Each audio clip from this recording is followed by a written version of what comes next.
ಸತ್ಯ ಸ್ಪರ್ಶ ಕನ್ನಡ ಟಿವಿ ವೀಕ್ಷಕರಿಗೆ ಸ್ವಾಗತ ಸುಸ್ವಾಗತ.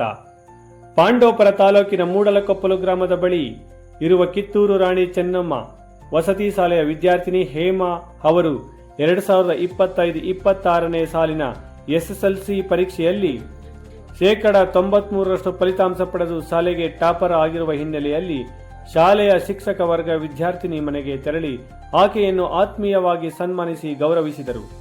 ತಾಲೂಕಿನ ಎಂ ಶೆಟ್ಟಹಳ್ಳಿ ಗ್ರಾಮದ ರೈತ ಕುಟುಂಬವಾದ ರೇಖಾ ಮತ್ತು ಸುರೇಶ್ ಅವರ ಪುತ್ರಿ ಹೇಮಾ ಅವರು SSLC ಪರೀಕ್ಷೆಯಲ್ಲಿ ಪ್ರಥಮ ಭಾಷೆ ಕನ್ನಡ 120, ದ್ವಿತೀಯ ಭಾಷೆ ಇಂಗ್ಲಿಷ್ 99, ತೃತೀಯ ಭಾಷೆ ಹಿಂದಿ 100, ಗಣಿತಶಾಸ್ತ್ರ 85, ವಿಜ್ಞಾನ 78 ಹಾಗೂ ಸಮಾಜ ವಿಜ್ಞಾನದ ವಿಷಯದಲ್ಲಿ 100 ಅಂಕಗಳಷ್ಟು ಪಡೆದು ಒಟ್ಟು 580 ಅಂಕ ಗಳಿಸುವ ಮೂಲಕ 93% ಫಲಿತಾಂಶ ದಾಖಲಿಸಿದ್ದಾರೆ. ಈ ಹಿನ್ನೆಲೆಯಲ್ಲಿ ಆಕೆಯನ್ನು ಸನ್ಮಾನಿಸಲಾಯಿತು.